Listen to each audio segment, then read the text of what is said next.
สาวเฮากลายเป็นเมียน้อเขาแล้วแนวว่าเฮามันจนน้องเลยมีดอกคนใหม่แม่นสิหักพ่อตายอ้ายหมายสอนก็บ่ได้พอใจน้องนั้นเปลี่ยนแปลงสัญญาคืนนั้นเดือนสองแจงว่าบ่แบ่งหักกับไผบัดนี้มาเนาะเป็นไปโคตรว่าใจโอ้ยเจ้าลืมอ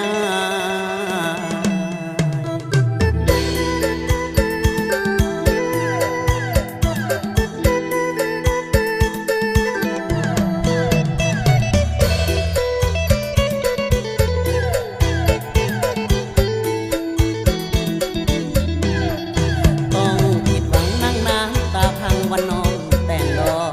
ดูตนเจ้าของได้แต่มองจ้องเขาอยู่นะเห็นเต็มตาภาพเขาหอมแก้มกอดกันอดีตเคยว่าผูกสัมพันธ์อยู่ท้องทุ่งนาจ้องตากันให้เอาดอกจานเฮ็ดพวงมาลายต้องขอให้น้องบอกอ้ายว่างามแท้นะเคยนอนหมุนตักน้องบอกฮักอ้ายนั้นเท่าฟ้าลืมแล้วน้องลาคำสัญญาที่มีให้ไว้แข็งใจไว้ได้มาผูกแขนวันแฟนได้แต่งบ่แสดงอาการยันหัวเฮานี่ส่วนเกินบ่กะเอิญเอาดอกควันเอ้ยอย่าน้ำตาไหลเลยฝ่ายผูกแขนมันสิเปื้อนเหมือนคนบ่มีวิญญาณอยากบอกน้องนั้นมีสุขกับเขาหลายๆอ้ายเว้าบ่ได้คันเว้าไปอย่าน้ำตา